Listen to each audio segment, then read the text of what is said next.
पश्चिम बंगाल में गवर्नर और elected government एक दक्षिण है तो एक पश्चिम है। कोई कहीं किसी भी एक भी बिंदु अभी तक मेरे ख्याल से देश के सामने नहीं ऐसा आया होगा जिसमें गवर्नर और ममता बनर्जी एक राय हुए हों। यह भी एक बड़ा संकट का कारण है क्या? ये दुर्भाग्य है। आपको याद होगा ज्योति बसु के लोग नारे लगाते थे जब धर्मवीर राज्यपाल थे, रक्त का बदला रक्त चाहिए, धर्मवीर सर चाहिए, गवर्नर का सर चाहिए हमें। ये ज्योति बसु एंड कंपनी नारे लगाती थी, जो कितने दशकों तक चीफ मिनिस्टर रहे। अजय मुखर्जी का बता चुका हूँ आपको। सिद्धार्थ शंकर ने क्या लूटा इन लोगों को, तबाह कर दिया बंगाल को इमरजेंसी में। तो ममता बनर्जी थी, उदाहरण बन गया। वही सिद्धार्थ शंकर है, वही ज्योति बसु। इस महिला को हम लोग सलाम करते थे जो खनिकांत चौधरी नहीं कर पाए जी। को फेंकेंगे की इतना जबरदस्त जन समर्थन मिला। वो महिला नम्रता दिखाती जीत के बाद, विजय में इतना शांति दिखाती और कहती हाँ जो गुंडे हैं उनको पनिश करेंगे। जो हुआ है इसमें रामपुर हाथ में हम पकड़ेंगे लोग, चाहे जिस पार्टी को। आज दुनिया सलाम करने के लिए ये मुख्यमंत्री है जितनी विवेकशील है, जितनी ममता है दिल में, वाकई में नारी सुलभ हृदय है इसका। बजाय उसके वो पुलिस को डिफेंड करेंगी, बजाय उसको हत्यारों को डिफेंड करेंगी। इसलिए कोई जो हत्या जिसकी थी वो शेख था, वो सोचिए। जी विश्वास साहब, एक तो जो राव साहब ने कहा वो तो आपने सुना, उस पर आप टिप्पणी करना चाह रहे हैं, बिल्कुल करेगा। एक मसला ये भी है कि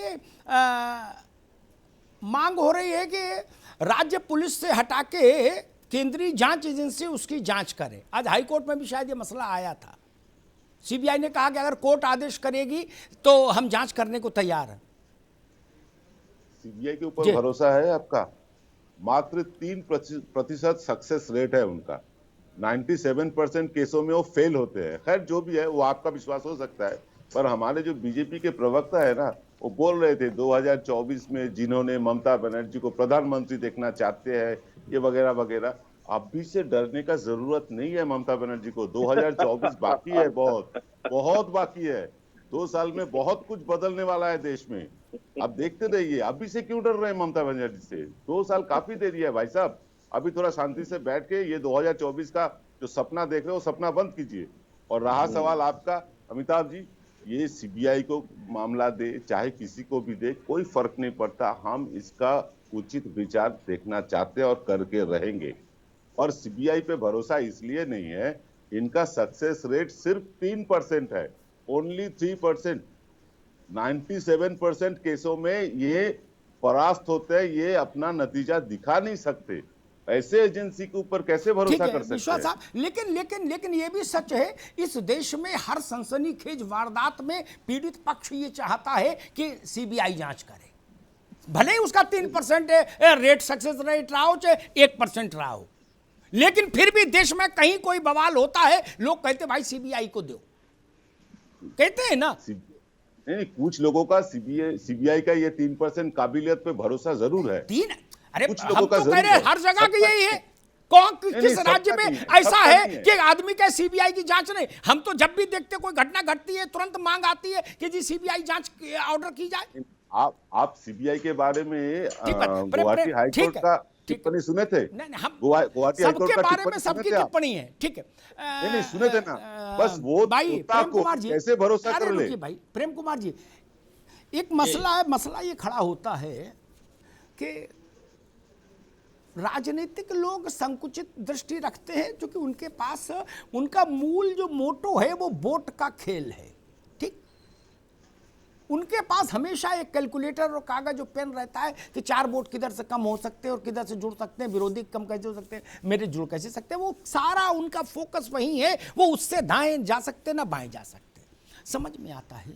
लेकिन जो लोग ये कहते हैं कि नहीं, हम सोशल लोग हैं, सामाजिक लोग हैं, देश के लिए और देश की स्वतंत्रता और देश के लोगों की बेहतरी के लिए संघर्ष कर रहे हैं, काम कर रहे हैं, अलग अलग कैपेसिटी में कुछ संगठन बना के, कुछ नए गैर संगठन, वो भी सिलेक्टिव अप्रोच पर काम करते दिखते हैं।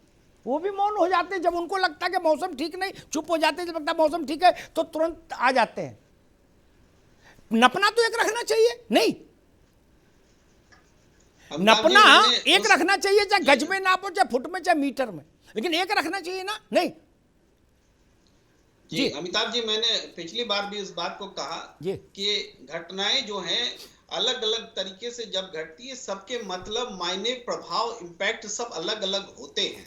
अब इस घटना में, पश्चिम बंगाल की घटना में, चूंकि पहले घटी घटनाओं पर प्रशासन सही डिसीजन नहीं लेता है, तभी अगली घटना घटती है। इस हिसाब से तो निश्चित रूप से राज्य सरकार कटघरे में है, प्रशासनिक अधिकारी कटघरे में है, लेकिन जब वही सामाजिक लोग, वही मीडिया के लोग जब बोलते हैं कि ये ममता मॉडल है और ये मोदी मॉडल से मुकाबला कैसे होगा, तब फिर ये वही बात आ जाती है राजनीतिक रूप से घटना के दुरुपयोग का, इस्तेमाल का।